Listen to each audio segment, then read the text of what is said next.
Greetings and welcome to our show tonight. I'm Giselle Coy and I have as my guest Savon Beaumar, the wonderful, enlightening, exciting, brilliant Savon Beaumar. And I have to tell you, I'm super excited. This is my second podcast with him.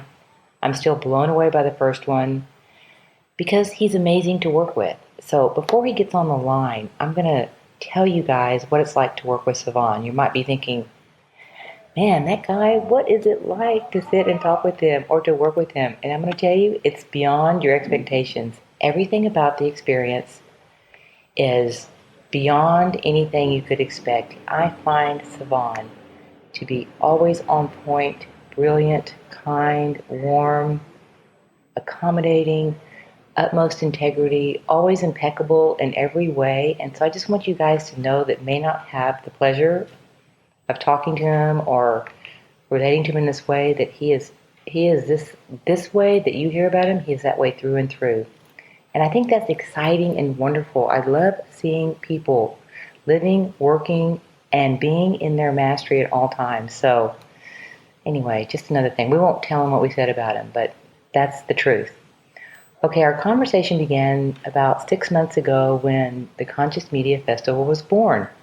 And he was one of the first persons asked to be a keynote because this guy is putting out so much conscious content, and he's doing it in a totally pioneering way through his university, through Secret Energy, constantly creating new ways to get content out and constantly creating the content. I mean, it's just like super multidimensional. So when we asked him to speak, he said yes. And so we began with a conversation about the conscious broadcaster. Well, as time has gone on, we have expanded that, and now we're just looking at it as well from an even bigger perspective, and that is from the perspective of the awakened creator.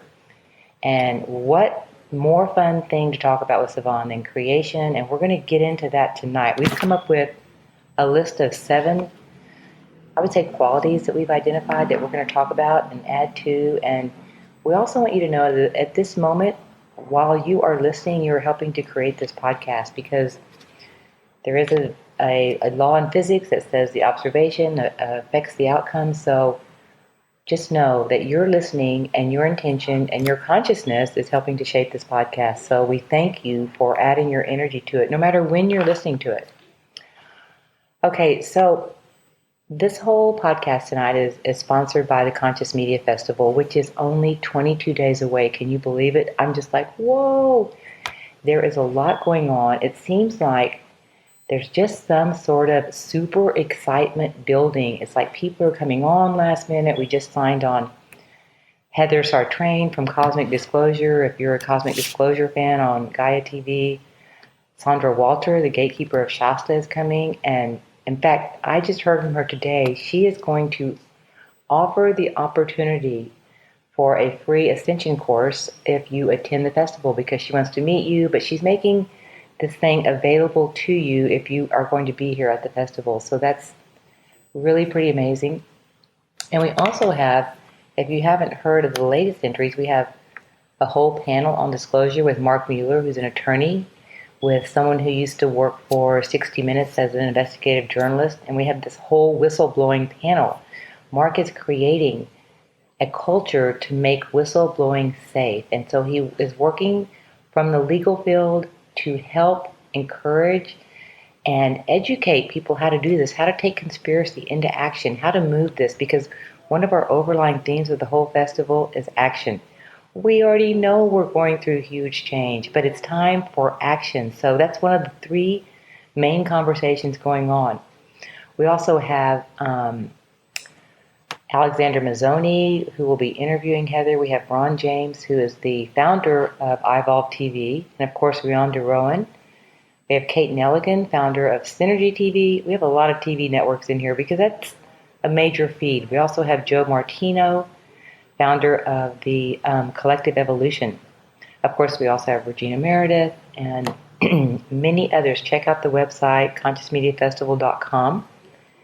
And we would like to see you here. We'd like you to plug in, at least sign up for the email, become involved, because this is a movement that is sweeping across. People are like lighting up and they see, oh my God, I'm one of those. I want to participate in some way. So it's a conversation that's been much needed, and we're gathering face to face on March 3 through 5 and assembling this never before seen tribe. And no one can really see except us who all is signing up for this. And let me just tell you this, it's an amazing group. It's like, whoa, they're coming? We're constantly getting those kinds of people signing up. And I also want to tell you that at 3 o'clock, Savon will be doing a worldwide presentation to the entire world and to the audience. He will be doing it via satellite. And we're actually giving you extra time, Savon, and we are also super excited. We were creating the sound list last night. We're gonna have like these dance songs before each speaker. We're like, okay, we need theme music for each person, and we spent a lot of time on this, and we had so much fun. So Savon's getting 2 songs. One is Imagination by Gordon City. The other one is Cake by the Ocean. I hope he likes them because we're just going to blast that out and then bring Savon 3 o'clock, March 4th. Also, if you're not at the festival, we will be live streaming Savon's talk. So how exciting is that? You can't lose. We encourage you to be there, but if you can't, tune in through Facebook live streaming of Savon's presentation. We'll be also live streaming some others. But all that being said, we want to now bring Savon on. So Savon, are you here with us? Wholeness Giselle, yes, I'm here. It's an amazing time to be connected again. I mean, whew, yes, it's 2017 and we're at full steam and it's happening. And we're like totally different people than when we talked 6 months ago. Don't you feel like that? For sure. I always say to people, if you run into the same person when you meet me again, go in the other direction. Something's happening. Something's Oh my wrong. God. I That is mean, it's so true. The energy is really elevated. We have had so many gate openings, so many transitions, so much more light coming in. This is rapid acceleration, and we are right in the thick, messy, get it done part of it. Don't you agree? yeah, I mean, it's really demanding that, we connect both the worlds at this point. And there's a lot of physical work that's actually being done right now where many people are really just being called on their words. And that's why my favorite saying now is let my actions reflect my words. So everything that I've said for this last 6 or 7 years, let me see the full manifestation of those words come into fruition. And that's what, I'm working on and focusing my energy and my beam into. And so now, we're kind of out of the course part of our existence and we're now more into the being and the action. So it's like, okay, you learned enough about yourself. Now it's time for you to accept it and to go out into the world as that amazing being that you've been reading about and studying about when you look at your ancestors or, you want to understand the story of who you are and how you got here. The embodiment story. Yes. How are you going to embody that? I'm glad you're bringing that up and also saying the action part about stepping into the role, the impeccability, the embodiment, because that's one of the overall reaching themes that I'm seeing right now is this, taking the action, which you just said as well, out of the coursework. I'm also seeing the disclosure conversation as being critical at this time. And then I'm also seeing how all of us are being called into this whole new role to do exactly what we're here to do. And the part of that is owning our galactic heritage and having the galactic conversation. So I think that's just like one of the things that's just super important. Do you agree, Savon? Oh yeah, for sure. Excuse me, I didn't segue right into that. I can be a train sometimes, so I'm I like, know. It's I'm like just. I should have like given that one thing at a time. Let's just break it down. Let's go back to the action part. And I know that was like 3 hours on each one of those points that you could have gone. I know. No, it was rolling off so well, Giselle. I just, I really listen to what you say, and you're just so amazing at how you present things, and also, you've done an exceptional amount of work. I know when you're always on the end of being the host, so sometimes you're hosting. You're basically serving the reality whoever you're presenting. And so in that, sometimes people can neglect to see just the care and all the special time that's spent and the energy that's spent to someone who is doing something at the magnitude that you're doing it. And I commend you for especially bridging a lot of things. Like I got an invite on, I guess that was Instagram from Conscious Evolution. And I was like, man, Giselle is over there really making it happen. She's really, connecting the fiber and working her weave positively in this matrix to connect those of us that all belong to the same body together. And so this is a dynamic Thank you, Savon. thing. Thank you. Oh, you're more than welcome. I don't think we can hear it enough. Like I was going to design this thing that just basically plays praise and mantras to you all day. Like you just wear it on your body and it's just ultrasound. So nobody can hear it though. Because, of course somebody would be like, okay, that's too much. But that's just my mind going on a tangent. But I just really wanted to say, yes, this is something that, as we become more awake to what's actually happening in the reality, we'll also learn equally to appreciate those who are stepping into their roles and they're doing what they need to do. And then, of course, if we trust ourselves, we only need to look right in front of us to determine exactly what message is coming across and, and what we need to be paying attention to. And so it allows us to absorb the bit of every single moment that we're experiencing here on this. Wow. I mean, I think that we can ignore life a little bit because it's just such an enigma, meaning that there's so many unknowns and so many questions. We know that we can't ingest the complete thing all in one moment, maybe, but in between time, there's this process of us becoming more aware.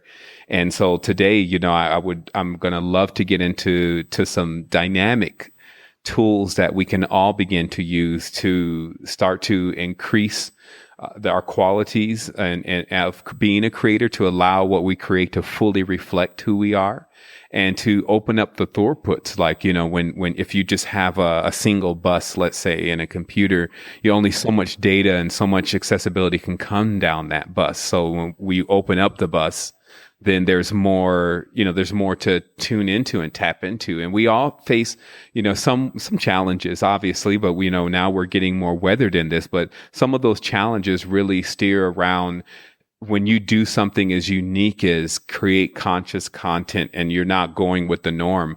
This means that you do find challenges at time in finding templates, because, everyone uses templates. Everyone uses, advice. Everyone goes to certain things that they see and say, hey, you know what? I like that. That's how our whole existence is based. So anyone who believes that, they shouldn't be taking inspiration from others or they don't need mentors, and that's all a part of just the whole ego trip, and you eventually get over it, because even us taking a breath means that we've come into agreement with a massive, powerful energy, and it's working with us. And that's just in a breath.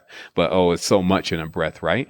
So it's the same thing with this awakened creation, is starting to actually say, okay, here, what are my tools? What's close enough to what I'm doing that I can see going on and just out, in the industry, if you may, so that I can understand things like creating funnels. So I can understand things like the importance of spreading your reach and not just imagining that your message is going to spread its reach without you incorporating things like Facebook pixel and all these things that seem so contrary to maybe it's quote unquote the conscious mind at times, like, hey, why should I market? But at the same time, it actually is showing a vulnerability that we have to kind of putting ourselves right back into the same straitjacket that we just got out of with sometimes dogmatic traditions and rigid belief systems. You have to be very creative at what you're doing, but you also have to trust yourself to know that what you're doing is to ultimately bring people to bettering themselves. And so we have a slew of people that are endless to talk about that don't care anything about that, and they use these channels to reach the world and to reach, anyone who's holding certain devices. So in tense, we have to realize that, okay, well, if we had enough people that were, well, we have a lot of people doing great things, but if we could get what they're doing out in different formats, not just, hey, come and listen to them, but also come and join them. Or, here's a seminar where we're bringing all of them together, and here's something that they all co-created together. So when we start to think of it that way, now we're getting into the full capability of what it's like to truly be who we are. And that's the most interesting part about all this, is that I've come to learn that there is really nothing that we don't have within, truly. And this means that it's all just ready to be unpacked for you. And it's there. Like, I spent years and years of my life proving that it was there and trying to disprove, all of our power and all of our true capabilities, just because, there's a saying that if you're raised by chickens, and you're an eagle, then there's going to be a lot that you don't know that you can do. And this is what I feel like about humanity, is that, we've grown up into this very controlled society that has dictated exactly what the range of what we're capable of doing truly is. And the truth is that that's not anywhere near close to all of our options. So that's so true.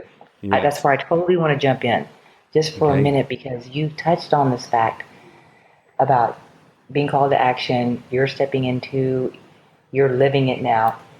Working on this festival has called me to the carpet on so many ways. It's like, how many ways can you attempt to remain impeccable in your conversation and your words, and creative in how you solve all these problems and how you create these templates? This is like, I recommend this task for anyone that wants to have a huge challenge, because every day you're called to get to that point. And one of the things that helps me when I have those doubts or whatever, or slipping back into old patterns, is that the thought that, and this is what you said, the thought that, and I agree, when you realize you're an unlimited creator, there's nothing that's going to be a problem. It's like, okay, I'll wake up tomorrow and I'll solve this huge problem, no big deal. And when you realize you can actually create a solution to any problem, that's a whole other level of liberation. And that's kind of what the conversation is about tonight. Yes. And then, isn't that the most freeing thought? Like, I'm going to be honest, I was having anxiety, like, why am I doing this festival? How am I going to sell 300 tickets early on? And then I said, okay, this is just not going to work. We got to get over this kind of behavior, this thinking, the whole thing. And it wasn't until I truly got to that place where I trusted myself enough to know that we on this team can solve any problem. I'm like, okay, I'm free. Let's start creating. And that's when the floodgates opened. All these new people showed up. And I'm telling you, this tribe is one beautiful tribe. And people are going to come and meet, and it's going to be fun. This is like I talk about it being a galactic council meeting.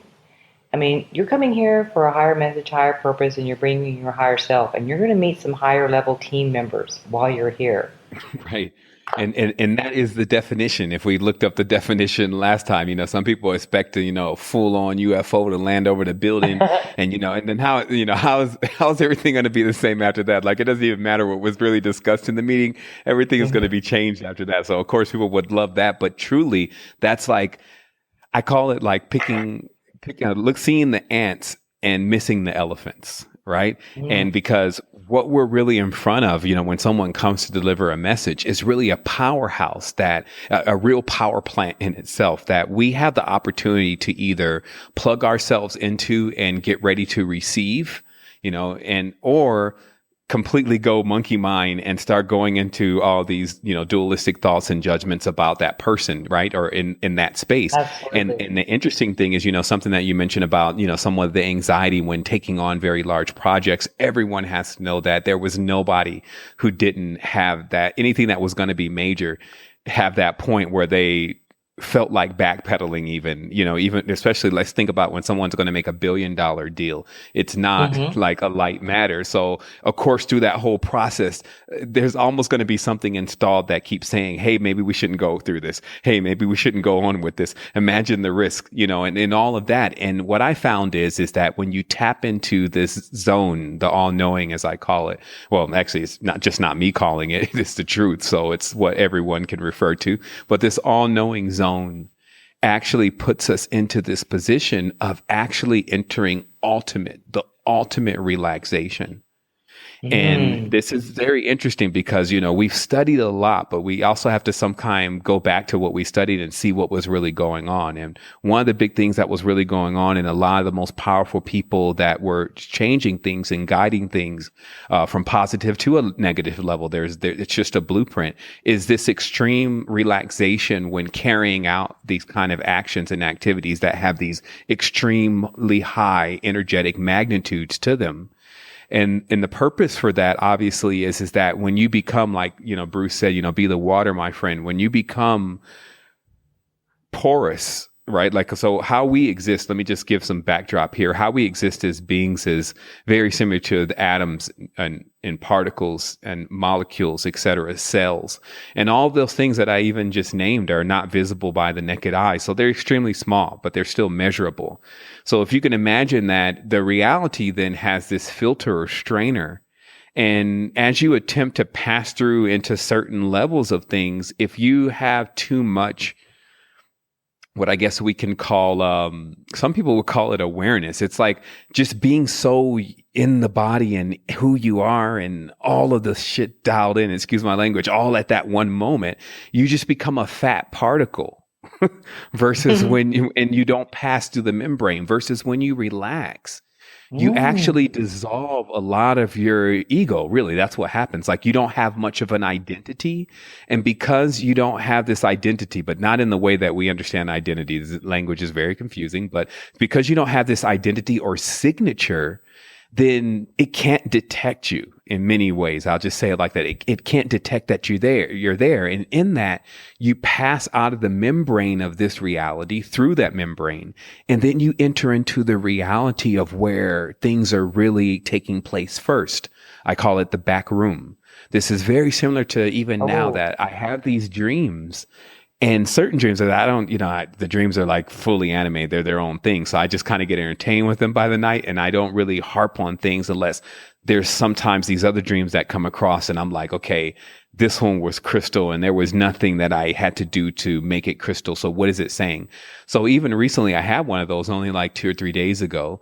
And the dream was just off the chain. Like, with all the stuff, I'm like, man, this is immense. But every time I have one of those dreams, the next day something happens. But I never even remember. I just kind of like mark the dream like, okay, wow, that was a crazy dream. So then I go throughout the day and then something will occur. And in this case, I went through the strongest activation to date yesterday night, where wow. I stayed fully activated for 15 minutes, which was immense, for those who've been through those experiences. But previous to that, what I'm getting to here is I had this dream that night that was equally as revealing about just the whole landscape of, the occult world. And so what I'm saying is that it came first in the dream, but I don't live in the dream. I live in this physical reality per se. But this shows once again that actually wherever the dreams are, whatever that field is, that whatever that it's made out of, which is sound and light, is a space that if we learn how to get into that space, then we can actually begin to control what's happening here in this reality from that space. And of course, we do that actually naturally. So there's a lot of things that we're doing that anyway, but to have more control over it per se, or to be more aware of it, I guess that's the best way to put Oh, it, in yeah. order to how to move things around in order to create certain changes, or at least at minimum know what's actually coming and being able to benefit from what's coming. See, a lot of times when people look at what's coming, they often try to determine what's coming based on what negative is going to happen. Like, is something bad going to happen that I can maybe avert? Hmm. Like, when am I going to die? This is the kind of ideas of the future. When is the world going to be over? This is what people tend to tap the future knowledge database for. However, if you can switch that stage of thought and start to look at it as, actually, the more that I know about what's actually going to take place, the more I can prepare to receive all the energy and all of the essence of those moments. Now I'm tapping into that quantum field. Exactly. Just gonna jump in right here. I got a couple things to say. I'm going back to that state of relaxation when you relax in your unlimited self and you know that is happening. There's actually a book I saw the other day called The Gentle Art of Not Giving a Fuck. Excuse my language, but that's the book title. Okay, and isn't that a great title? And I saw it and I went, that's probably some whatever self-help book. And I went, you know what? That's a great Well, title. the moment that a person judges that title, it shows them why they need the book. You know, it's but, like I need the but book. why do you Okay, care? like and it, that, and I've also been aware of course, I'm trying to stay relaxed in the process I'm in, but I've also become aware of, and I've been working out a lot harder physically. And I've been around some really well trained athletes, and I notice how there's something about the well-trained athlete that relaxes so well in their body that I love watching them and learning from them, because you know what? The deeper you go in the body, that's just deeper awareness and cognizance and everything, and every cell being all aligned and cognizant. So I wanted to make those 2 points, but the really big point, you're talking about the back room that you went into. I'm like, quantum field, which is our first thing we came up with about awakened creators access the quantum field. And we're going to talk about that. But what's really amazing is there's a guy on the planet, Dr. Joe Dispenza. He does a lot of brain work and teaches people how to access the quantum field. No joke. He has sold out conferences every weekend, and he teaches science plus the mystical aspect and puts it together. And these are for hard-hearted men who are like, I'm not going to buy that, But they do, because he teaches it in a way that he takes the spiritual connotation, he makes it science, but he also takes people to the mystical point through the back room, the quantum field. And he has really specific ways he describes it, because it's so abstract for people. It's like you've got to get out of the Newtonian world, which is governed by the laws of Newton, and into the quantum world governed by the, things happen instantaneously, totally different set of physics. Yeah. And that's where things happen. And exactly what you're talking about, you can create from your fear base, or how did you say it, from the place of how you did it in the past, not really that well. And then you actually go and you create your future. So I'm really into his work right now. And I think it's like because we're building the new earth. We have our tool belts on. We're now at it. We're out of the classroom. We're building it. It's like, hey, can I borrow your hammer? And and we get to create our future. And Yeah. I could talk about this all night. So that's our number one that Savon and I have been talking about as a quality of the awakened creator, is they know how to access that field. Do you have a way that you teach people to get into it? Yeah, I mean, there's no one size fits all. Obviously, we're in being unique beings. It actually presents some challenges. It's so funny because every single thing that we value also has its equally other side of devalue, I guess you would say. And so basically, because everyone's unique, it's like, let's say, for instance, with the energy centers that move through a person's body, you can have a general idea of where those energy centers are, like meridians and chakra points and acupuncture points. Yes. However, you have to also be able to see energy to fully perform the work, because everyone's energy centers are in different places, right? Wow. So what we've done is we've created a blueprint, and that's of course what the university introduces. But this blueprint, it starts to address just the primary fields, mentally, spiritually, and physically, to work with to give a person options of working with things that if you get stuck on it physically, then maybe you could move to mental and tackle it. So there's a lot of things that we discovered. Like for me personally, I like to really attack the body. And I say it that way is because there's always a war going on in your own universe. That's what united and verse means, united in conflict, right? And we have to learn how to take that conflict, which actually produces power, produces energy, it even produces passions, to take those two opposing poles and begin to become that balance for them. Like you have the Ina and the Pingala and the Sushuma, and then the middle channel is responsible and necessary because it has to transfer all those energies back and forth to another. So it's not ever saying that, hey, one is actually better than the other. So I find that one of the biggest techniques that people can begin to adapt to filling their own self, to fill their own power, is to really start working with learning how to not just alkalize the body, but also how to really get rid of certain kinds of bacteria that create habits, that create thoughts that we're having. So this is basically Conductivity 101, how to get conductive. And then once you're conductive, because these principles are like, it's not something that has to be proven. It's a maxim. This is empirical knowledge. So if you're not highly conductive because you're more on the acidic side, then it means that top area of like your antenna system cannot really function properly. Now your lower areas, which are really based on the acidic side of things, will function well. But notice that a battery, like the one in the car, it has acids and alkalines in it. So what happens is that, if we've gone over that kind of knowledge before, like even stuff from the periodic table, and we've kind of frowned on that knowledge, like, oh my goodness, I don't want to learn that. That class is boring. Many of us have now need to start going back into that knowledge with our spiritual minds and start, reading between the lines and attaching things to their appropriate category. So that way we can benefit fully from the knowledge of light, which is what I've been calling what governs the fiery worlds, or the phi-based worlds, or what I know to be the fire bodies, as the human appears as a flaming fire on the astral plane when you see them. And that's the secret to a lot of the occult systems, is to understand that kind of knowledge. And of course, fire is very curvy. Even languages such as Arabic and ancient Hebrew were built on the flame and that spiral. And so we see that force. And then when you check out light always moves in these straight line beams, like lasers. Like there's literally all hard edges and it's very straight. So right there you have the two components, which is my new series of fire and light, of actually what is really going on in the world. So if I was to ever create a soap opera, I would call it Fire and Light, because you would see these, these immense dramatic relationships play out.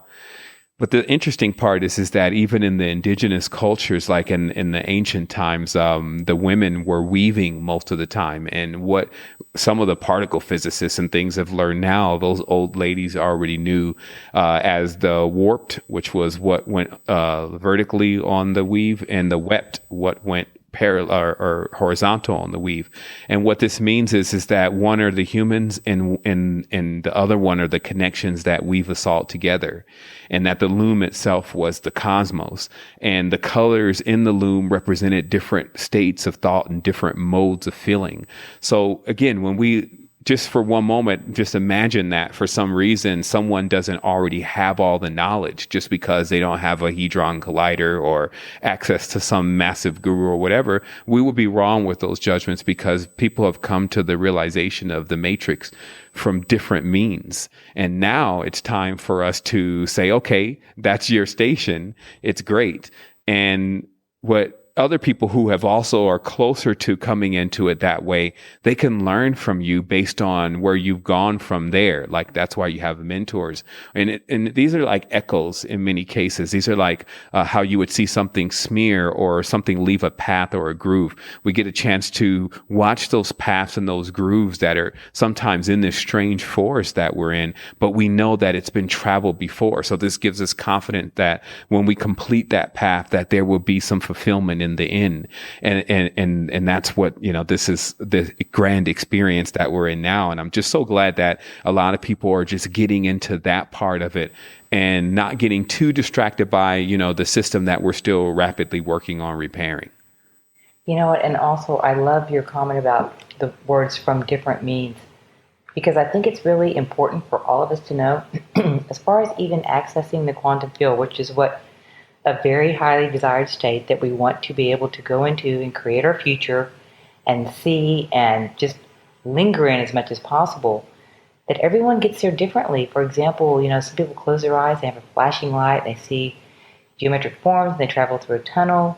Some people feel the kundalini in their body. It's different for every single person, some through meditation, some randomly, some like sitting in the car and they had a spontaneous kundalini rising or a brain explosion of light that took them to this other dimension. And some people experience it as black space. Some people see it as crystal clear white space. It's very different. And that's one of the hardest things to teach people, because they're going to find their own accessibility to this zone. Do you agree with that? Most definitely. I was just thinking about that yesterday, though, but there's just so many ways. Some people have done it actually through Tantra. Some people have done it through DMT. Totally. Some people have actually done it through sorrow. and some never stop doing it. Like, you get people still that come into the world and they can see the other plane already. So there was nothing to start to try to gain again. So, and this is, again, it's something that we now need to learn how to be appreciative of, like, but we are coming out of, this ultra dogmatic system that, it really frowns on such things. And this generation has really been trained that way. And even though they don't want to live that way, they do that automatically because it's been in the TV, it was in Disney, it's in all the programming. So they have to deprogram that. And it rears its nasty head all the time, though. It's like balance is not something that you just obtain and then it's over with. It's something that you have to keep all the time. So you can find, if you get off your balance, and the moon and the sun and all that, it's a roller coaster. So you got to constantly readjust yourself. But you can find at times going back into the old ways of thinking and being when you're trying to judge someone for maybe how they're saying things. Like overall now it's because you're still would be using kind of like the brain, which is like the key to judging it. That's why it has those two poles and then the corpus callosum in the middle. But if you go into a whole nother state of yourself, a state that's much more balanced, it's not saying that you agree with what everyone is saying, but it's really easy for you to feel what is the lesson, because there will always be one. Even if it's, hey, did you notice that everyone is saying that same thing? What is the root to that? So there's something to learn and to gain there, but we also have to be willing to catch that morsel. Sometimes I have to listen to things for 3 hours of just grueling. I know this already. And then one little morsel will come out and I'll be like in this eureka moment. And I think that that's a deep diver. That's a miner. That's a person who is used to the process of how to extract and do synthesis in a reality. And again, we're using chemical terms, but notice how that in this reality that if you juice or if you synthesize or if you refine pretty much anything in this reality, you get such a pure component of energy. And again, speaking of energy, since everything is energy, this means that there's actually no lack of energy. And this has become my major epiphany lately about how there's this constant persuasion that we're running out. And where does that actually come from? Concepts of time, concepts of oil, anything that's supposedly finite that is going to run out. But the truth is it all connects to energy, even the energy moving in our body. So if we start believing that there's a limited amount of energy, then we start going down that slippery slope. But once we start to truly embody what's going on, that, hey, there's a way more energy than you think. There's not a scarcity here. There's no reason for someone to even be a vampire as if they would run out of energy. In fact, there's so much energy, you can't even take it all in if we just blow out of the whole proton shell or whatever. So what I'm saying is, yeah, exactly. So that's again, separating the concepts that have been taught in the reality about energy, and then just look at the truth about energy, since everything is energy, and then using your common sense. Hey, if everything's energy, meaning wind, sun, there's even static electricity in the air. There's charged ions in the air. So all these ways to harvest energy, if you may, it just means that there's really no scarcity of that. Yeah. Yes. Yes, Well, we're like, the last thing was, and then just connecting that to, once again, then that means that all you need is sound and light to start anything. You actually don't need money to start things. You need sound and light. And you can get sounds and light from your own dreams. And so this is how, like, for instance, like some people, they, if you train yourself, anything that you're doing on a certain period, let's say 22 days, 23 days, it does indeed start forming a habit. So let's say, for instance, you wanted to do music, but you were already conscious, if you want to use that term, meaning you already had your, thing going on with your dreams and looking into yourself deeper. And if you started studying music for 22 days, what would start to happen is you would start dreaming about music. And then all of a sudden you'd start hearing sounds and songs that would just be so catchy and so connected, because you would be in your ultimate relaxed state, creating, which is your sleep. If you have control over your sleep, I will put that there. Exactly. So what happens then is that I'm sure that many people who have created the greatest music that we've heard have pulled that from their dream, because you have access to sound in your dream. And then because you can see your dreams, you have access to the light. And so this is, again, starting to reinforce again to yourself that, hey, I have every single thing that I need. In fact, I have it in like unlimited quantity Really, not just me believing in that, but energy is all around me. And the only thing I need to know how to do is how to harvest that energy. And this is not a thing that you're depending on something else because you're already always harvesting energy. It actually leaves you in a position to not be as dependent on many of the areas that we're getting energy from now. That's pretty big thought, Savon. I mean, I think one of our biggest, we're going to break that down in a minute. One of our biggest um, programming blankets or grids existing is the lack program. LACK, the lack, call it poverty consciousness, whatever. But in the energy, in the abundance, in the ideas, in the love, in every category of existence, there's that lack thing that we're all constantly fighting. So that's the step in liberation. When every step you make that obliterates some kind of lack in your life, amazing. And then if you go all the way, this is kind of like the top of the pyramid, where you've eliminated all limiting beliefs, which is lack, and then you realize that all you need is sound and light to create. That's advanced level. I'm just going to say that's awesome and advanced level. And I think people are doing that today, obviously. And it's a whole very exciting way of thinking about creating. Exactly. Well, and then everyone should know, you're doing this already, but you need to reel it in. I don't, again, like to use the word like control, but it's just that that's how we exist. These mechanics of what we're talking about, we're already doing it. But the thing is that we're not conscious that we're doing it. We don't really understand the mechanics of how it works because we won't believe in it. Not because we need to go and study it about how it works. That helps, but you can study it all you want, but if you don't believe in it, like think about that. There's a lot of classes out there to go and do Reiki and all that kind of stuff, but who would study something like that, but not believe in it? Because if they didn't believe in it, it would never work. And so that's where I was saying about there's this point that you get to, and that's where the door of the all-knowing is that when you accept it. It's like when you accept who you are, like if you've done a lot of research about your ancestors, and then every time you keep searching, and this is not saying stop searching, but listen to what I'm saying. Every time you keep searching, you're literally sending this message out that's saying, I don't know who they are. And I don't know my connection to them. And the reason why is if I ask you, where is the tissue? It means that I don't know where the tissue is. So every time I pick up a book and I say, who were my ancestors? That means I don't know who my ancestors are. So it's not to bag on anyone, but it's just saying this is the action that you're subconsciously programming to yourself. So after you've done that for, let's say 3-4 years, you've read about, depends on, what your racial profile is, but, you may have read about the Druids and you may have read about the Kemetans.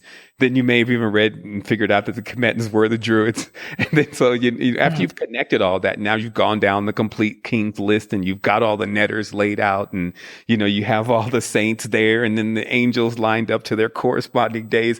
At a certain point, it has to click for you that, wait a minute, what I'm writing about and what I'm studying is about me, but I'm not doing it that way. I'm doing it from outside of me. I'm not being it. And the issue with that is that you can never summon the level of confidence and faith to pull off the full miracle.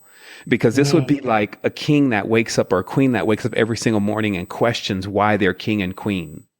And they have to imagine how horrible it would be. So you'd stare in the mirror like, so how did I get here again? And, so why am I king? And then you would walk out.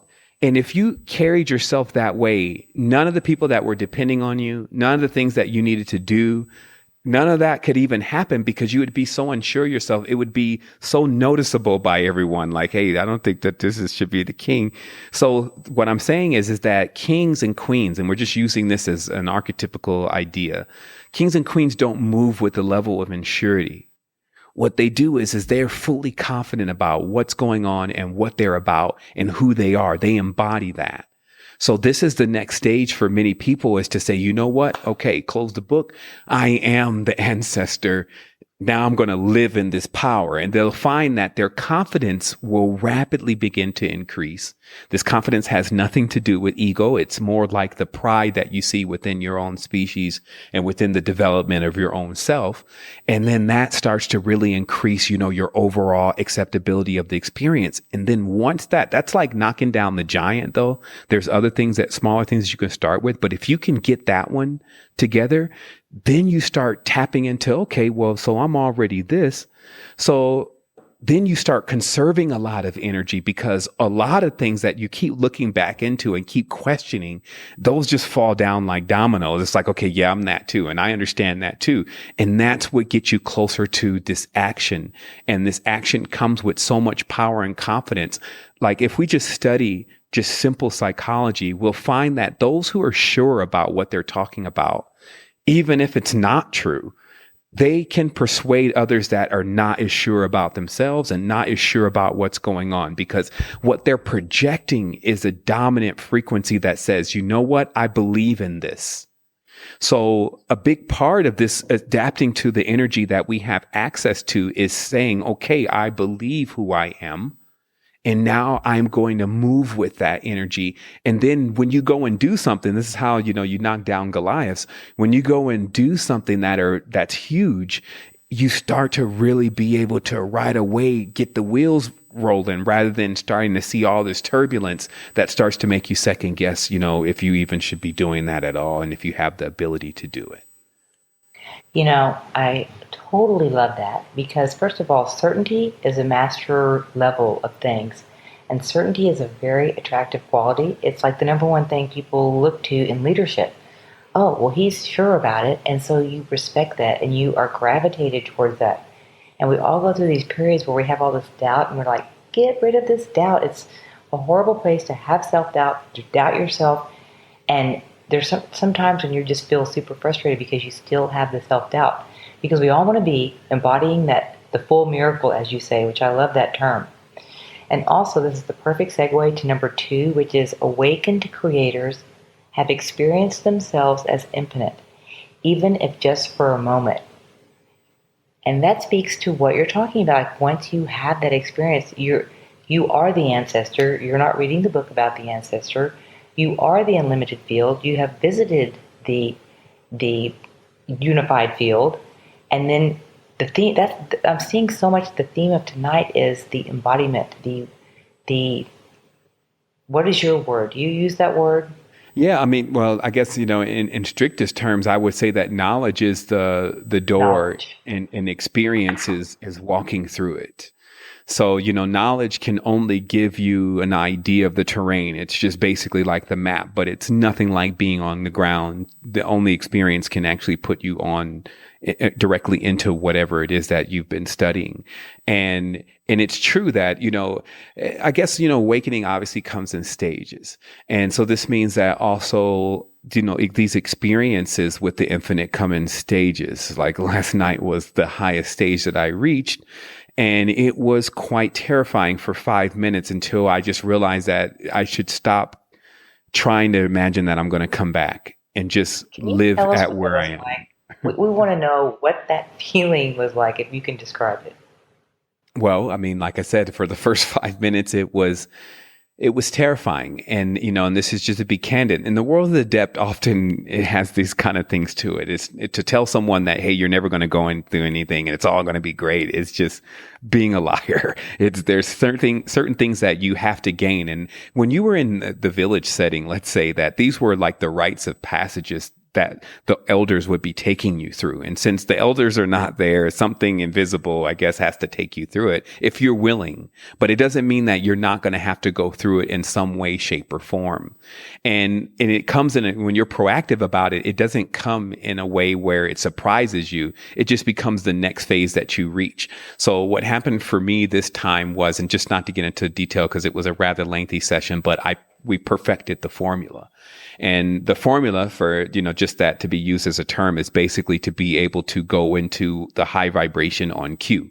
Now, we've been into the high vibration several times. There's different things that can cause one to go into the high vibration, from breathing to certain elements, etc. But it's still like, it's such an unresearched field for public knowledge. There's a lot of masters that are out there, and there's groups that practice certain things, but generally they are like monks. They don't say anything to anyone. And so trying to bridge these worlds of to explain to people, hey, this is how I got in, because just like what we were talking about earlier today, there's not just one way in. And so this is the big thing. So it's like each person, just getting to who they kind of gravitate and like the most, and feel comfortable with the most, and then saying, well, what method do you use? So I used a device that we have and we've carried for a while, and we actually don't carry it too much now because of, just other reasons, but it's called a chi booster. And what this does is it moves your feet. You kind of put your feet inside of it, and it just rocks your feet back, left and right at a specific frequency. And this frequency is the same frequency that fish move in. So at a certain point, what starts to happen is your whole body gets kind of synchronized into this left, right movement. And for what I witnessed is you can now become more perceptive of actually when you really relaxed, not fake relaxing. There's this whole thing that we do even when we're laying down in the bed. And because we have so many muscles that, even how your head may be, you're not completely resting on your pillow. You're still kind of tensed up. So the only time that we completely relaxed, and that's if then, is when we're asleep. So this was an attempt to induce a total relaxation without going to sleep. And also the chi booster does what it does. It boosts the chi in your body because it's basically waving the kundalini from the base of the body up to the top of the body. So this is not rocket science. But what happens is we had our catalyst. And so after I went through this process, which was not my first time actually using that device, but the first time I used that device, there was other things going on in that session. So I never was able to crack into how vital it was to cause the phenomena that occurred later. So what occurred is that I was on the device for about 15 minutes. I got past the monkey mind, which was actually just saying, hey, why don't you just go sit down? This is not working. It was better sitting down. And then I had another thing come on my mind, say, hey, never listen to your first mind because it's always second guessing things. Just hold out for a moment and be patient and let's see what's going to happen. I mean, we're not in a rush here. And so once, it cut off because it has like an auto timer, then there was a feeling of a large amount of chi in the body, which is what happens after the chi booster. But of course, we had the catalyst. So this was very equivalent to when you throw a match on top of what I would say is a lighter fluid. And then all of a sudden, all the kundalini ignites. And so at that point, because I had a friend in the room with me, and I had kind of tasked him to get on the chi booster because I was like, hey, this chi booster is excellent, man. This is immense. This whole relaxation. I think we've tapped into something. You go ahead and try it, and then I'm going to play around with these Vajras, which, we had gotten some Vajra rods, off of this one site. And so I had kind of I administered my catalyst, and then I had taken my Vajras and put them in my hand. But at that point, I was already somehow way over my head in the energy. And this is also, there's a calibration here. So I don't want to make it to people like it's so difficult, but we're deep into fringe. I've been in the fringe for 4 years. So because that's the only way you can kind of isolate certain phenomena. So there's another characteristic in this room, just so I don't omit anything for somebody who's trying to replicate this experience in the future. In the room, there is a arc in the room, meaning that this room is not like a square room. It has like a cathedral kind of arc, but it's circular. And the interesting thing about these rooms, and this is not a mystical phenomenon, but it does cause some very mystical things. It's one of the things is that when you're standing in the room and you're talking, you can hear what you're saying in your own head. And there's actually a place in Memphis that is the same way. You step on this peg that's in the ground, like a peg from a train track, what do they call that? Jesus, the word escaping me right now. But you step on that, and then you say something, and you can hear it in your head. And I actually have visited another person's house where they built a room that was circular like that, or cathedral kind of certain arc in the degree in the room. But also below that room, they had built a wine cellar. And this caused the phenomena even more in that room. So if there's a base to it, kind of like the pyramids, the pyramid has that area up top, and then there's a floor there, and then now there's an area in the bottom. So that whole thing it does something. And that's why I always say, hey, if the matrix is a complete illusion, then certain anomalies like this wouldn't exist. There would be no definite mechanics, but something about the arc that's in this roof causes this phenomenon to where you hear your voice in your head. So the And they reason have why it in the Pantheon in Rome too. There's certain exactly, architectural it's wonders that have it. exactly. So that's what it is. So, the place that I'm in now, they built some parts of the house like that, 2 rooms mainly. So one of the rooms we do these journeys in. So long story short, what I know happened is somehow we got the whole room to vibrate on this frequency. So that way the whole everything was just vibrating on the same frequency. So when I went in, it was more than just my frequency going on. It was every single thing was all in synchronization. And this caused just an energy field that never wavered. Versus Wow. normally when we use the catalyst, you go up and, you poke your head out of the reality for a moment and then you come back down. But in this case, I went up and I didn't come back down. And in the process of me trying to figure out when I was going to come back down, that was where things kind of got a little terrifying. And it was because I was literally like, okay, I'm already over the peak. And then so I start, doing like, what I do. I try to say, I'm James Bomar, and I try to go into this whole thing with myself to snatch my identity. And it was funny because I had this other voice say, hey, it's too late for all of that. So it was just like, I literally had to sit in this 5 minutes of this period. And then at a certain point, I said, you know what? I'm just going to, I guess, need to accept that I'm going to be like this. And then I noticed around me, there wasn't really anything to actually be afraid of. Now you're talking to someone who's been in 100 and something times. So this kind of lets you know it's degrees to this kind of thing of accepting your own power at this magnitude, because this magnitude is, if there's anything to see, it has to kind of be brought to you in a very, it's a procedure, and we all are going through this in certain ways. And so if it's just because there's no place to go and get it done, like we're not going to go to Delphi, we're not going to go to Egypt, and then we're just going to stand in line somewhere and they go, okay, window number 2 now. It doesn't work like that. It's like invisible college, right? So it's only going to take you through the procedures as you're, going through your progress. So this was my time now to see what it's like to be fully activated for 15 minutes. And with no wavering or feeling like you're even coming down, and then having to accept that you actually have now gone to the Godhead state. And see, the interesting thing is I was still in my room. I was in my sanctuary, basically.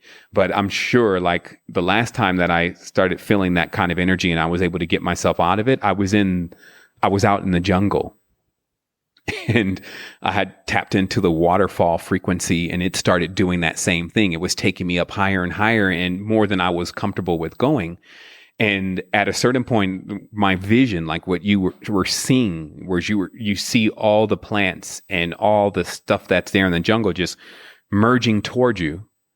And it's actually just going to go inside of you. And so I know for sure that this is also, for a real shaman, this is what they go through. They actually take in nature completely and they go through a full integration. So after I didn't allow the full integration to take place, that takes time to be able to go through that point. So, so this is what we're talking about. This is why I know a lot of things, because, remember, this is not my first rodeo, and why I'm able to confirm certain things, because I don't just do that. There's a lot of people, they just get into, these journeys and they don't learn how to connect what they're experiencing in the journey and ground it, which is what the physical reality truly is. It's an anchor. And that's why the anchor is the ancient symbol of the goddess. And that's the anchor in the chasm or the abyss. It's the only place it's one of the places that's stable, right? So this anchoring process is necessary. It's a beautiful thing that we have if we learn what to do with it in its true purpose. So yeah, I know that was a long Savon, way of explaining something, but it's so fascinating, and I'm sure everyone listening wanted to hear, like, what are you talking about? 15 minutes of fully awakened state. 15 minutes in the infinite. 15, yeah, it's like I have to say that I don't know that I've ever spent 15 minutes in the infinite, but it's something everyone's like, yeah, I want to try that. Now we've all had, and everyone's in their own mind filtering their own experiences. I was in Teotihuacan recently, and we had access to go below the Pyramid of the Sun. It was this little tiny passageway. And as I went in, the energy was so high or intense that I felt like I was going to implode upon myself. And I'm like, I don't really want to have a heart attack down here. And I don't know, and I liken that a lot to the energy, that imploding feeling of turning Hmm. into like a black hole. You're just going to disappear inside yourself. But Yeah. your journey, I mean, you put quite a bit of energy, and you're very experienced at these dimensional adventurings, and you come back and you bring lots of treasures to share and lots of viewpoints. And it's not so easy for everyone to enter those states, and everyone has degrees that they can, and it's a constant letting go of the fear, and it's a constant refining of the body and of the energy. It's like what you focus on is what happens, and you focus a lot on this. So anyone listening, if this is your thing, this is where you put your energy. If you want to journey in these realms, Yeah. it's it's not like we're going to judge like that's the ultimate thing we're going for to spend 15 minutes there, Right. but it relates to, hey, Yeah, I mean, it's just it's a very powerful asset to learn how to do. I mean, oh it's my not God, the end all awakened finish all. creators There's many have people who, experienced themselves as infinite, yeah, even if just for a moment. yes, So that spot that you touch, that's a game changer. And whenever anyone gets to feel that feeling of themselves as unlimited in whatever, maybe you were on the beach, or maybe you were in the park and you just merged with the all there was in this giant cosmic soup. Whatever the brief glimpse, the moment, the 15 minutes, the intensity, those are those are the things that keep you going and go, oh yeah, now I know why I'm here, and I'm going to continue doing what I'm doing in my service to humanity, and I came here to do this. And it's a great bridger of, like you say, the anchor. It's like, okay, I get it. I can come back here, and now I can do this. yeah. I mean, and that's the interesting thing is, again, it's still so adept what we're talking about, because we're just handling it in a light way, and that's great too, because we're also literally elaborating on the whole process that's the most arcane secret in the planet, which is, what goes on, when you get out of body, what goes on if you're still in the body, but you're on a high frequency. Like, these are the real details that people, I believe, have come into this experience for at a certain point. And when they Yes, and I value want it. to and I want to tell you, I thank you for sharing that, because that is not underestimated in the least bit, and that is like, people are like, wow, I've never actually heard someone explain that or share that. So I thank you for that, and I honor you for your experience. That's many lifetimes of work to do that on cue. Just For want to say. for sure, and that's what I'm here for. I'm kind of the crash dummy on the astral plane, but but I always you can learn a lot from a dummy. But but the thing is Thanks. that the truth also is that I was told this actually in the beginning. So it's interesting how you have to be in that right position and be prepared. So that's why one of my teachers used to say, you're not available, Seven. Like, I'm trying to tell you something, and you're not available. So when you become available, then I'll explain it to you. And what that means is that if you have a lot of resistance naturally, if you're hanging on a person's every single statement and then you're just judging that, that means that you're not available. You actually are not setting yourself to receive. You're setting yourself to give output, right? And so, I was told in the beginning that you just need to relax, right? And I just processed that statement in a totally different way. I processed that statement as that I needed to stop the website, that I needed to stop what I was doing as far as giving people information, that what I was trying to pursue didn't need this much vigor. And it's just, that's the drawback of the English language, is because we have a definition. Each of us have a definition for a word, and that definition is not always the same.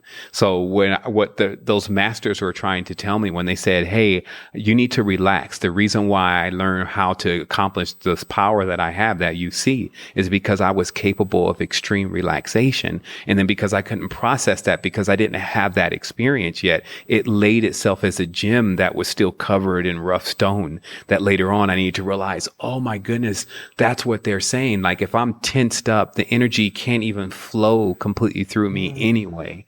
And then on top of that, when I'm squeezing that little pipe with my tensity, my tension, I'm only allowing a certain amount of energy to get through. And then that amount of energy that I'm allowing to get through, I'm regulating it. I'm controlling it. And so I control with fear. And then when I'm controlling it, it's not allowing it to, not allowing me to see what it truly is. So I'm only left with this experience that is something that is not what I wanted and not as pleasing, but the depth will go back again. So what happens at a certain point is you realize that, there's other things like your environment, your mind, your intentions, all those other things that weigh equally as heavy to what this journey or what this experience is really going to be about, and whether you really even crack through. It's not so much as whether someone told you and you heard it on an interview and now eureka, you got it. It's really about saying, okay, well, whatever I am is going to equal what I receive.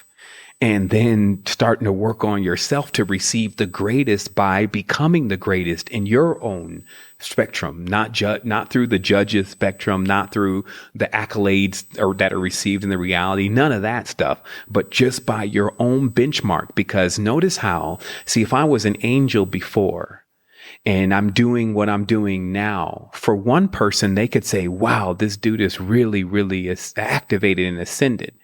But for another person that maybe knows that history, they would say, man, he de-evolved. How did that happen?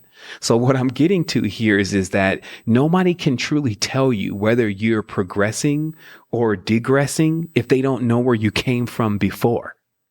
So if we're constantly looking at people around us to determine and get the thumbs up that, hey, you're doing well, that's the worst place to look, because they don't even know where you came from initially. They wouldn't know where you did what you were really about. And then even deeper than that, many of us don't know what we were about. Like, we're on this massive grab for basically getting our DNA reactivated, and again, learning what the ego can do while, spending a lifetime with a bunch of chickens. So this is the time. This is the time that we're doing that. But it's important to adapt to that, to not look at this as just entertainment and look at this as just something that, okay, that's a good thing today. I learned that. And, it's just like a robotic way of getting into things. It's take the essence of what's being delivered, because there's something very important about why you're receiving this essence right now. And then take this now as the only time that you need. That's how I push power into the scenario. Like, for me, I don't need any more lives. I have no interest in really coming back, and I'm not afraid of death at all. And it's just because whatever it is whatever it's going to be, because I'm going to go in full magnitude through all of it, and I never will end. And then when you go with that, it creates a certain field around you, versus if you're constantly beating up on yourself and feeling a negative, it's only a magnet. It's just going to attract. And that seems like it's so basic. It's like, yeah, that's the basic to The Secret. And that's the basic to all these other different systems. But the interesting thing is what's often omitted is how basic something can be, but we do it all the time. Like in one level of knowledge, it talks about how there are other life forms. I mean, newsflash, there are other life forms. Okay, accept it. And some of them are in gamma rays, the gamma frequency. Some are in the infrared frequencies, and they got to eat. Just like right now, I got to go get some vegetables here in a moment. I got to go get some water here in a moment. So there's a consumption that is taking place that no matter how guilty you want to feel about it, if you're judging yourself, it's not going to stop it from happening. So what I'm driving home here is that there's other things that just, they need food. And what we give off, the essence of the true human being, the gem, if we get juiced, we give off in our emotional reflections, which have nothing to do with our relaxation. In our emotional reflections, we give off an orb that looks like a toroidal spiral coming right from our body when we have a strong emotional expression, especially when it's anger, when it's hatred, when it's fear. And all those things do is they consume that. And because that's their food, and that food is in a frequency range. Let's say you just gave off this gamma frequency. You can't see it. You can't see that you just gave off that energy. And anything that lives in that realm, you can't see it physically either. And this is actually what's happening. And so when we start becoming more aware, right, you'll feel it. obviously anyone feels the loss of energy after anger and the frustration of anxiety and all those things. So we feel that. But truly, what is it really doing? And what is it feeding into? And then Oh so my just God. being aware of that. Hey, how about I heard this statement put this way the other day: fear is a food on other planets. Hmm. And I was like, whoa, that's a unique way of putting it because it's true. It's everything you're saying. And on that note, I'm going to take a short, quick break and we're going to come back and finish number 3. So everyone stand by. We're getting right back into it in just a few minutes. And we're back. So our talking about fear as a food, I think that is like a huge statement because first of all, it relates to so many things. If you hear all this writing about the harvesting of the human souls and all this is not a pleasant thought. But fear is a food makes total sense. I had never heard the mechanics of why fear was being created and what was the point of it. And it's actually a commodity on another place. It can actually be harvested as a thing, as a measurable, sellable, edible thing. And that is like quite a thought. But on the other hand, let's go the other way, and that brings us to number 3, Savon. And that is that number 3 says, the awakened creator lives in unleashed creativity. And creatorship is actually a frequency. Hmm. And so this is a dimension and a liberated ease of consciousness that actually exists and flows through you. So it's a perfect visual that you told us about, like you see this thing coming in, and it's this spiraling thing. So that's what it looks like. We know what our energy can feed and not feed. And then we can also choose to move towards the source frequency of the highest level of creatorship, creator incarnate.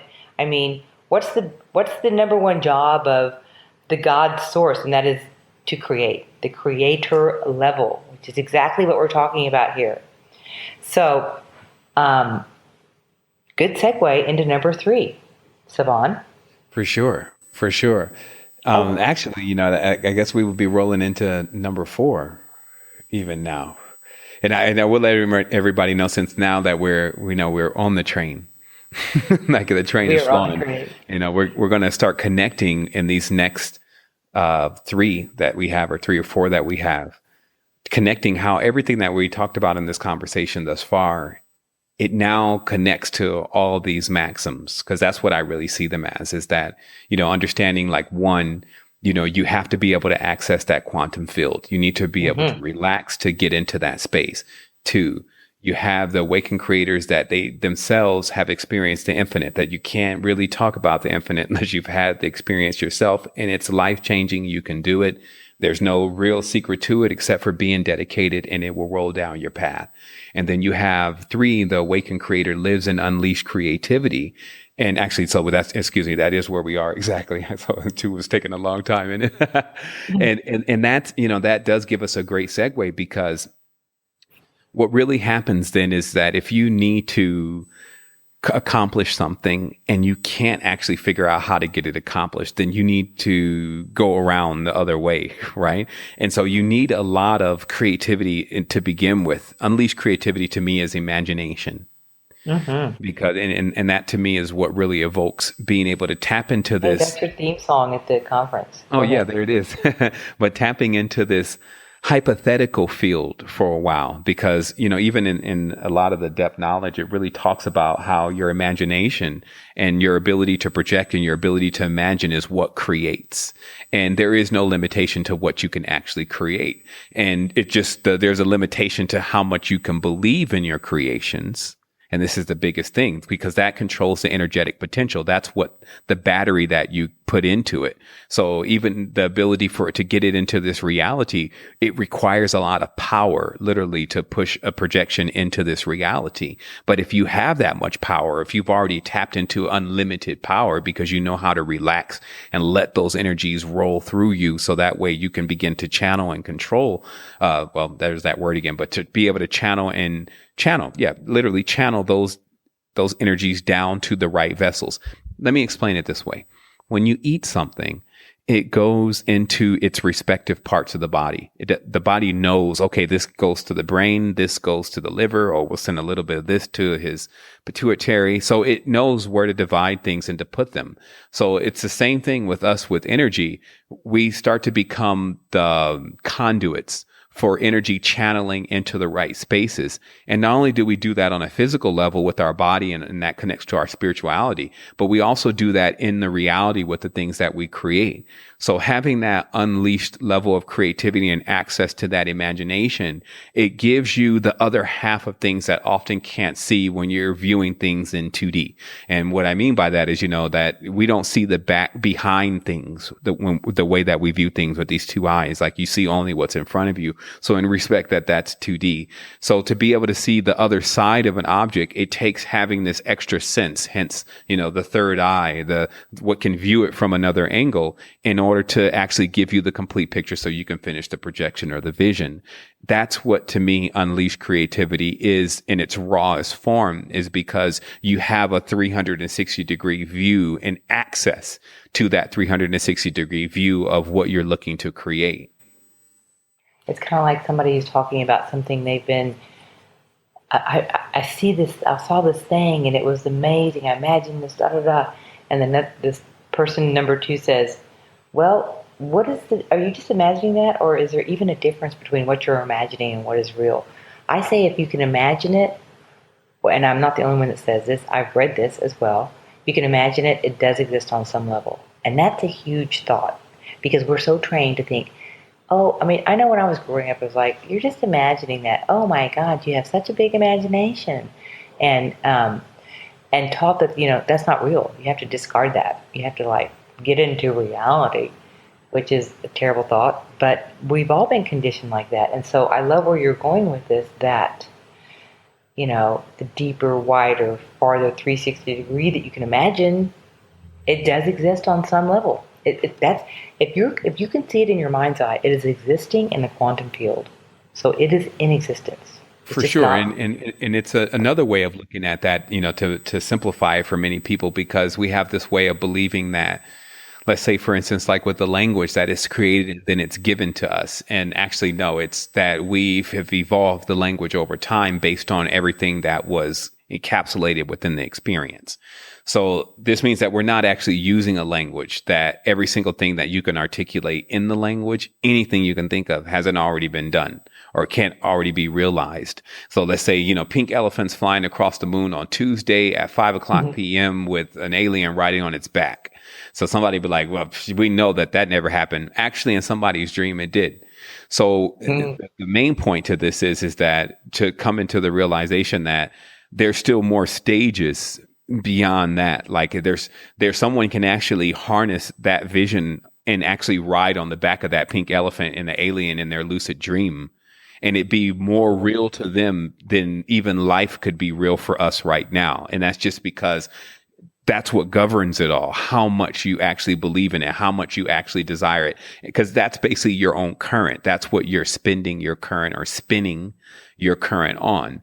And so having a high level of spin, a high level of creativity allows one to, basically spew out strange looking geometry into the reality that people will still, in some tense, believe never happened or is not possible, because they're probably squares, but the geometry won't be so far off that, some other advanced being coming and look at it can't say, oh, you're using trapezoidal pentagrammaton.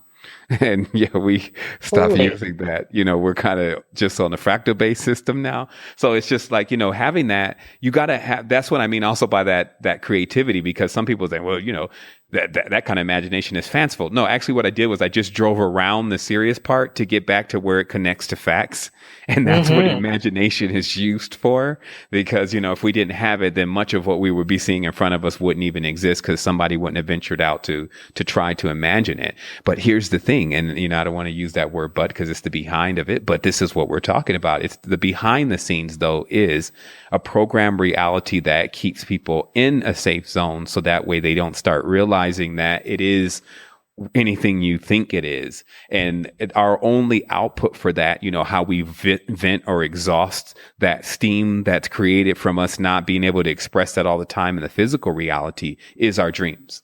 And I find that the more a person is limited in the physical reality, oftentimes the more creative their dreams become, because it's like you press down one hole or you try to patch up something in one area, then it's going to pop out in the other. And it doesn't mean that they're just going to start dreaming about fairy worlds and unicorns. They can have very intense, dark dreams. But I'm just saying, when you plug this world, the other one attempts to respond more, because it's just all energy. So when we're looking at also with our senses, when we're sending energy through our eyes, you can feel how much that takes. When you're even using your crown chakra and you're sensitive enough, you can feel how much that takes. So in certain tenses, when you want to have more energy, you can do things like cover your eyes. You can do things like plug your ears. This is how blind people often have more senses per se than most people, because they're used to utilizing extrasensory, the frontal lobe, these kind of things, in order to give them a view of what's going on. So that teaches us, once again, if we're blind in any way, then we can see in another. And that's what I was saying about, if you have that tri-merged blueprint, you're going to go mind, body, soul. If for some reason, like, man, I'm just not getting this done on my spirit, well, let's go at the body then. And then you'll find this area, as long as you know how to connect the as above, so below connection, you'll have this area that you'll say, okay, well, yeah, I could just tackle this on the physical plane. And once I get rid of that, then it'll roll over in the spiritual, and I could just knock it down and get everything in line. And boom, I'm here in harmony again. I'm curious about something. Talking about these new levels of creativity that many are experiencing, and that is actually what is building the new earth right now. Do you think that there are new levels that are available to us now through the levels of light we're receiving in the ascension process? Or do you think that each individual is just waking up to it? The latter. New is a strange word. New would insist that there's old, and then that kind of gets one insisting that there's a future and then a past, and then this is the slippery slope. What's actually really happening is that those spaces are just less occupied. Like, I saw fields of fuchsia colors. They were like soft pastels with very complex geometry, that meaning that it was so laced closely together. The connections and the weave and the bond between everything there was very connected. And so it didn't exist as there were more people there. It existed all as one thing, and viewers. And I was one of the viewers. And I looked into the vista, and I was basically saying, hey, why is there nobody here? And they said, because not too many people can make it to this level. So that's really what you're dealing with, is that those spaces and are there, but not too many people know how to harmonize themselves properly, realize the reward of being in a space that would be like that. And then also not, because you can't get in there if you're not it.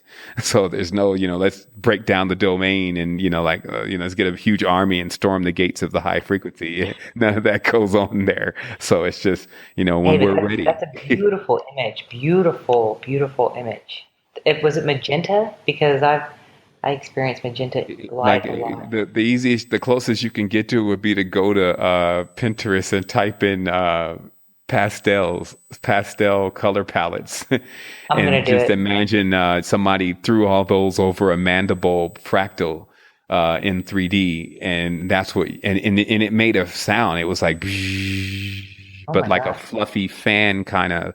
Soft, fluffy fan kind of sound. I can only explain. Again, I was just a watcher. To enter into the plane, one would need to harmonize completely. And because that kind of energy for us is a little bit foreign, we need to learn how to ingest those foods. As a meat eater would need to learn how to eat some vegetables or some raw foods. Yes. Beautiful. And as a side note, I want to mention, you talked about, and I agree with this, that is, covering your eyes. I always meditate with a mask on, and so many people are having so many good results entering the quantum field through float tanks. Yeah. Because you're cutting off a lot of your sensory experience, and the more you cut off, the deeper you'll go. So almost everybody knows that listening, but it's always a good reminder. Yes. And listen, since we spent so much time on 2, we're going to pass up 3 and go to 4. And I think we're good with 3. Number 4 says, awakened creators navigate life creatively. And this is the notion that that people can find a solution to everything. And it's like there's still a human aspect to this whole thing, but it's like a micro navigational system that comes into effect. Like you think you've got this down, but oh no, there's a whole subtle level of refinement, of tweaking down to the micro level in thought, deed, action, and word, spirit, body, mind, and soul that is unending. And so this navigation of mastery and of refinement just doesn't end. And you just learn how to navigate that. And you also can be a human having a weird day as well. But it's just like, oh, this hurdle, and you kind of welcome them, because many people that are on the mastery path or the adept path learn to love that. And so once again, it speaks to knowing that every moment a new possibility can appear, and every moment a creative solution can appear to everything. A new template can be laid. And that's what we're doing. We're laying all these new templates and everything we're talking about here. Yeah, I mean, and it's almost like the idea of the Renaissance man, the Renaissance woman. I like to take concepts of creativity, since, we're naturally creative internally. Like, I mean, we're dealing with an entire biological organism that you can't just pull a plug out and plug back in. So how the heck did it even get built to begin with? So, you don't get really much creativity than that in the reality, so we're sitting in it. But then there's this other part, since, we're now like on go. So there's this physical side, I believe, that people need to tap into their creativity. And that's, picking up maybe an instrument, if you play an instrument, or, changing up your wardrobe, changing up, your style, like, go get some crystals and just do some seeking for yourself to who you truly are. And a lot of people do that. I'm sure you go to Burning Man, you go to, the Vision Festivals coming up, you'll see some very eclectic people that are literally pulling out. Like when I walked in the place, I saw a fairy, I saw a Nord, I saw a Hun, and all of them were just dancing together. And it's just because, it's very interesting to when you can, because everything is extension of us. So it's like the geometry within itself of what you have around you. And what really serves you. Like, and what I mean by that is because we have many different things that we take on as intangible or inorganic objects. A car is an inorganic object. A necklace is an inorganic object. And that's just because that's what it really is. Metals are inorganic. And in that term, it doesn't mean that it's not real. It just means that it is there. It is on another frequency. So in this frequency, it has lended itself for you to possess it, that you can have it with you. And so when we look at that kind of connection, we can find that a lot of our creativity can flow out into those inorganic geometric fields, whether it's metal, whether it's crystals, other things that we can create in order to basically like to tighten down the fractal. Like when you look at fractals from a big point of view, right, there's that. And then as you drill in, there's those small little fringes. And I find that in the reality, the things that you develop around you in your environment, even the physical objects, become the direct fringes or extensions to your geometric style.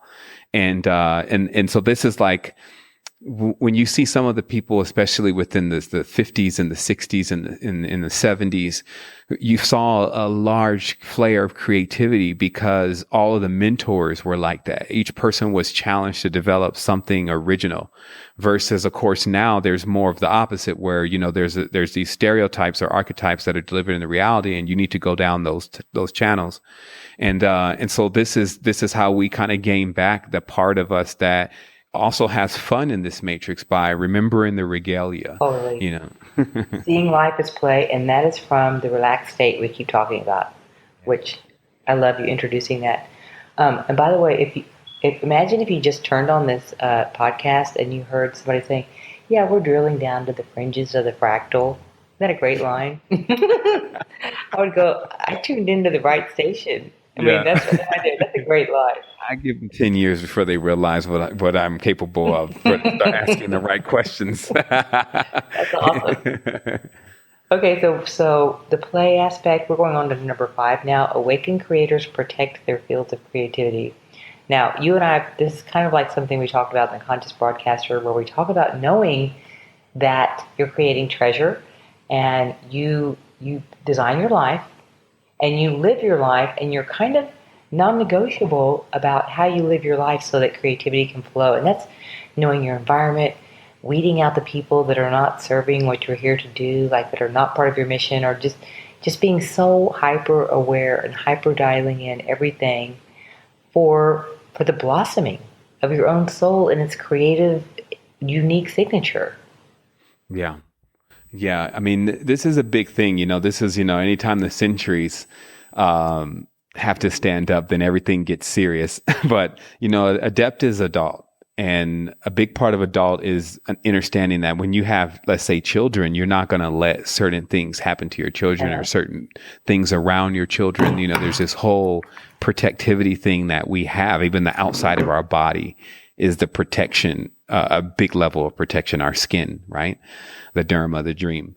And so the thing is that when we start looking deep into what I would say podcast, I guess I could put it like this. Are you learning your lessons? Because there's this whole side that we have to be. And that's why they say that, we have two different types of creations within us. I call it fire and light, but in every tenses, they think totally different at times. And that's why you have to be the balance to make the depth or the dull decision.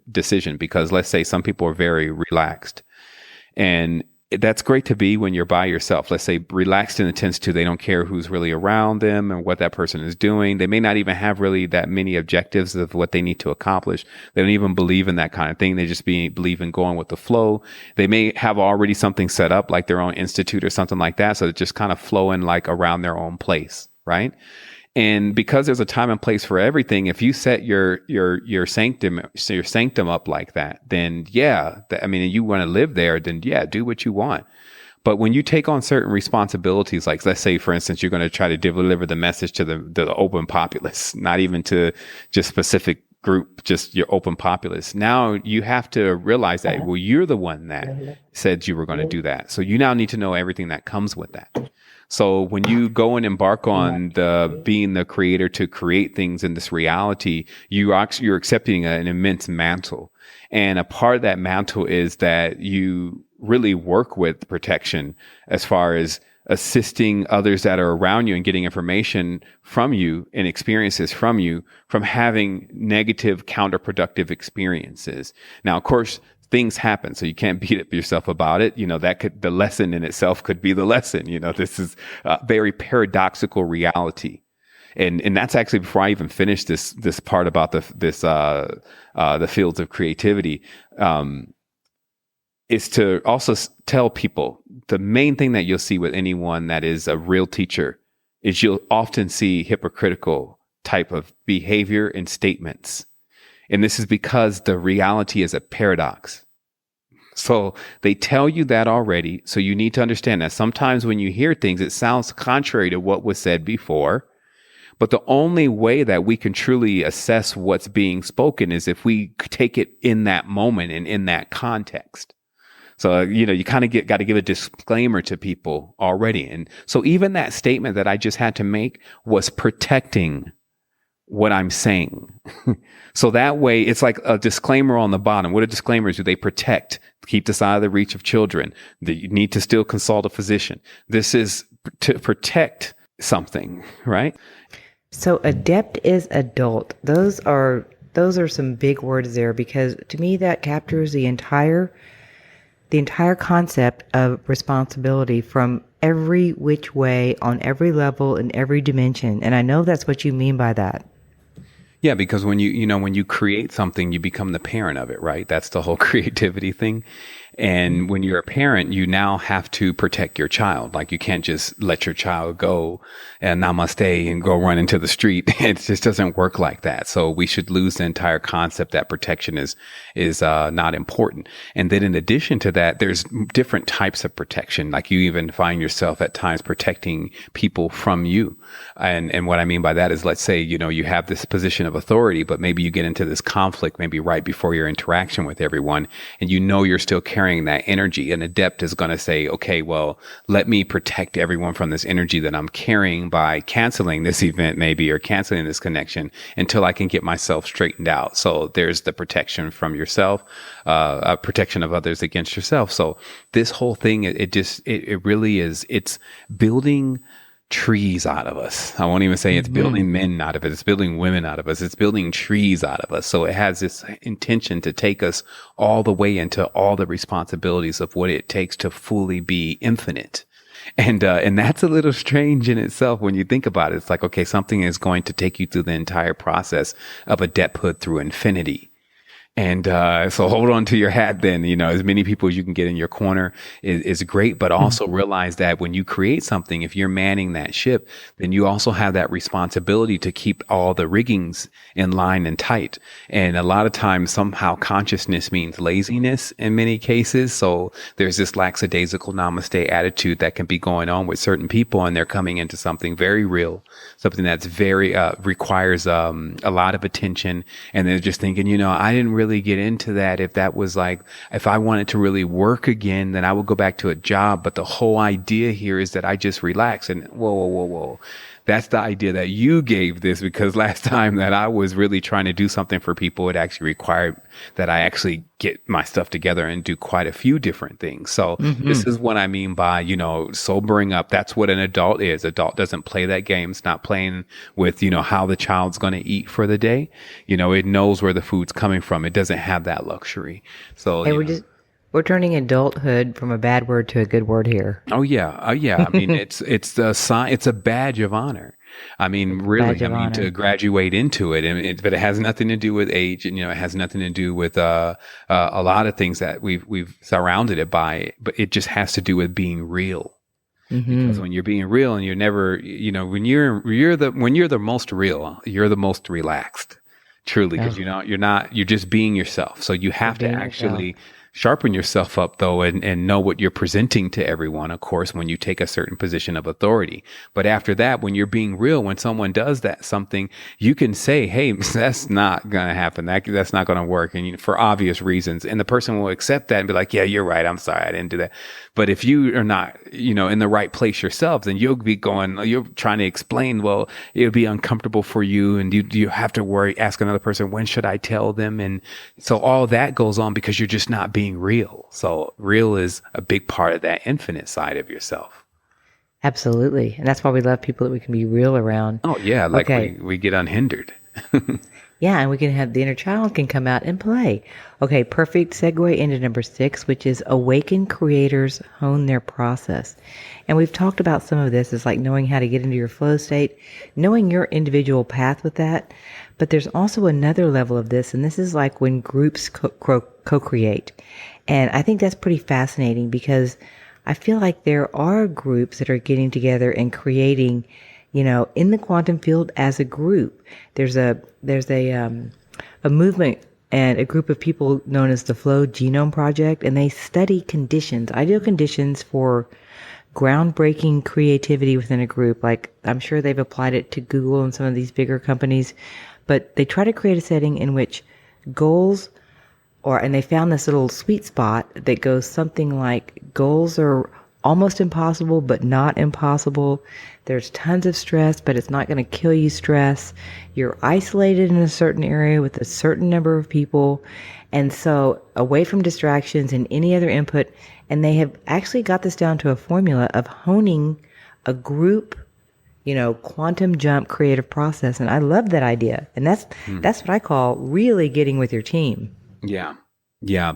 And we were just discussing this a few days ago, me and some members of the team, about when you really start cycling the energy with everyone and getting everyone out of things that they don't like doing.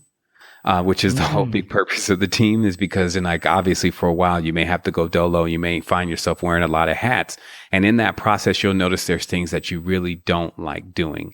And that's just for all of us. So I've when you noticed that in have the it, festival.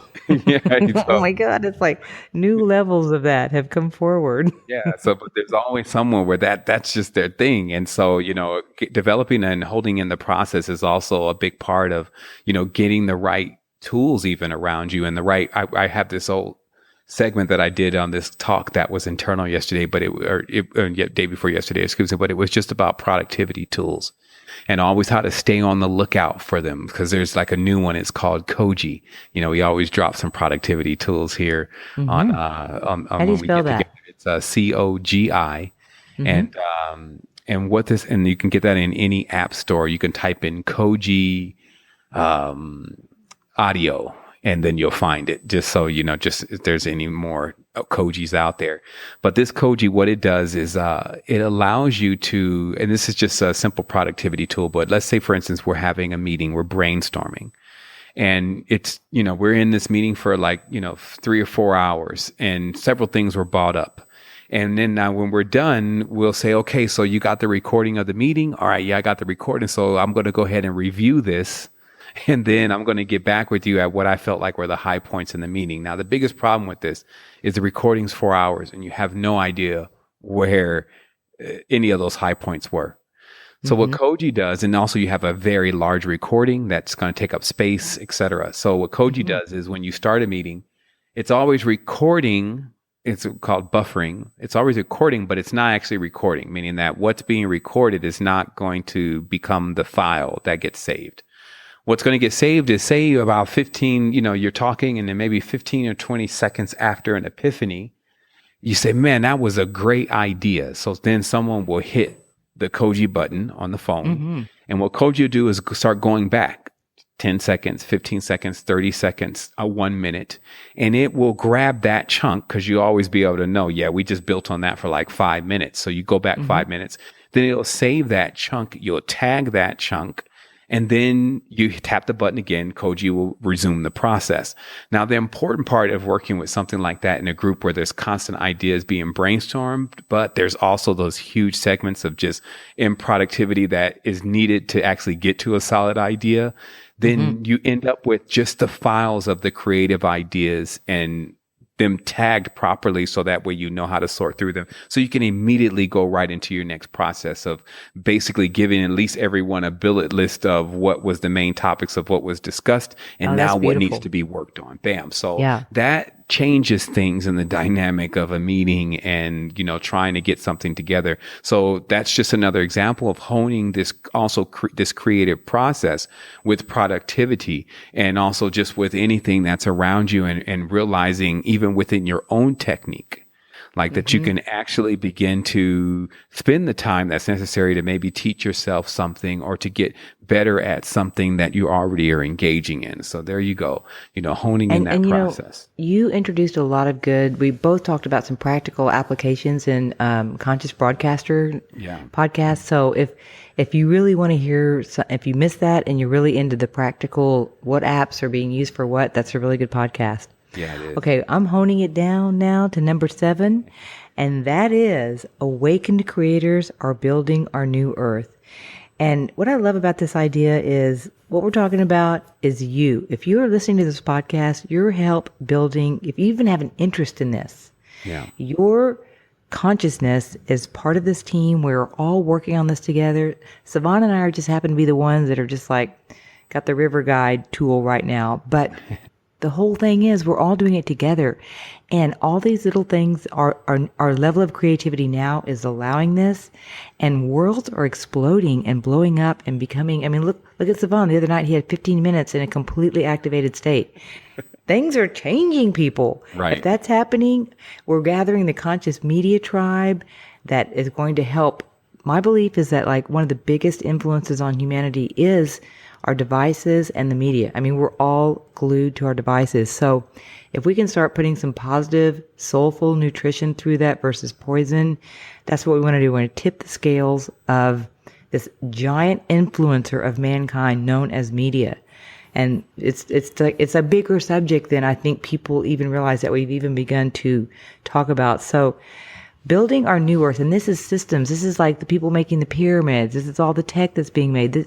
Those tools that you were talking about for your activating state, it's like some people have never heard of those things. So it's happening, and I just want to tell everyone that we're all doing this together, and that's what these podcasts are about. Sharing tools, ideas, secrets, vulnerabilities, strengths, breakthroughs, everything that means something to us. This is meaningful work. And I like doing it with this team, and I'm feeling everyone that is part of this. And I just want to take a moment to honor you and appreciate you.